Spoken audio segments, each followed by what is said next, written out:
அதாவது இது போதும்ன்றாருங்க. இது போதும் அப்படின்னு சொல்ற ஒரு மாஸ்டர் எனக்கு அப்பா அவ்வளோ சந்தோஷமாயிடுச்சு. எனக்கு லைட்டா பதட்டமா இருக்கு. ஏன்னா எப்பயுமே எந்த ஒரு ஸ்டேஜ் ஏறினாலும் டீம் எல்லாருமே என்னன்னா இங்க இருப்பாங்க. ஸோ பக்கத்திலேயே ஆள் துணைக்கு இருக்காங்க அப்படின்னு ஒன்று இருக்கும். இப்போ தனியாக ஏதோ ஏற்றி விட்ட மாதிரி ஒரு லைட்டாக பதட்டமாக இருக்கு.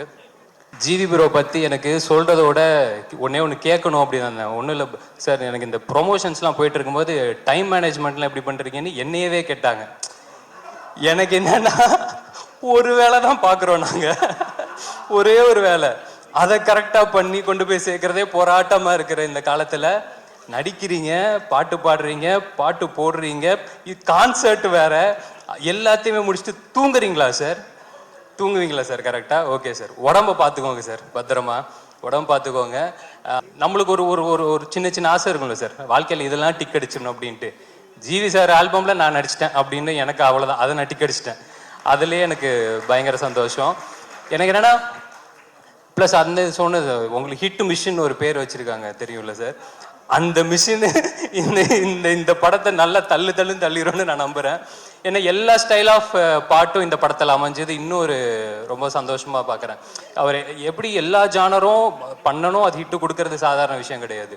ஏன்னா இப்போ அமரன் அது ஒரு ஜானரில் இருக்கும், இப்போ ரீசெண்டாக அந்த பராசக்தி சிங்கிள் ஆகட்டும், குட் பேட் அக்லி ஆகட்டும், ஒன்று வேற இதில் இருக்கும்போது எக்ஸ்டர்னரி அதெல்லாம் பெர்ஃபார்ம் பண்ணி எனக்கு என்னன்னா இந்த படத்தில் எல்லா ஸ்டைலேருந்து ஒரு பாட்டு அமைஞ்சதே ரொம்ப சந்தோஷம் சார்.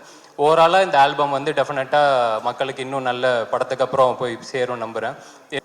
வெற்றி சார் ஆஃபீஸ்லேருந்து ஃபர்ஸ்ட் ஒரு நாள் ஃபோன் வந்துச்சு, கால் பண்ணி கூப்பிட்டாங்க. சரி சாரை பார்த்துட்டா ஃபார்முலா ஒரு 5-10 நிமிஷம் பேசிட்டு ஓகே கதை கேட்டுட்டு சொல்லுப்பா அப்படின்னு சொல்லி அமுச்சு விட்ருவாரு அப்படின்னு நினச்சா சாரே தான் கதை சொன்னார். ஒரு ஹோல் க்ரக்ஸ் ஆஃப் த ஸ்டோரியை ஒரு ½ அன் ஹவரில் சொல்லி முடிச்சுட்டு அது குரூஷியலான ஒரு சுச்சுவேஷனில் சொல்லிட்டு இருந்தார். சொல்லி முடிச்சதுக்கப்புறம் என்ன சார் சுச்சுவேஷனை பார்த்தா ஆடுகளத்தோட இன்டர்வல் பிளாக் மாதிரி இருக்குது அப்படின்னு சிரிச்சுட்டு ஆமாம் கொஞ்சம் அந்த மாதிரி தான் இருக்குல்ல அப்படின்னாரு. அப்போ நீங்கள் தனுஷ் சார், நான் உங்கள் கையில் இருக்கிற சேவலா சார்? கண்டிப்பாக பார்த்தே அடிச்சிருவோன்னு நம்புகிறேன் சார், அந்த நம்பிக்கையில் இருக்கிறேன், பார்ப்போம். ஆண்ட்ரியா மேம் சேம் அதே தான். ஏன்னா ஃபஸ்ட்டு ஆண்ட்ரியா மேம் கதை கேட்டு தான் அனுப்பியிருக்காங்க சார்கிட்ட.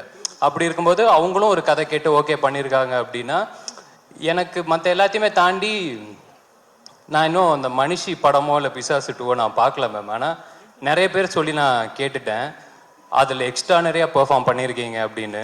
ஸோ எனக்கு என்னென்னா யாரோ ஒருத்தவங்க சொன்னாங்க, சாரி மிஸ் பண்ணிட்டேன்னு நினைக்கிறேன், இது எல்லாமே அதுக்கான ஆரம்ப புள்ளியாக இருக்கும்னு நான் நம்புகிறேன்.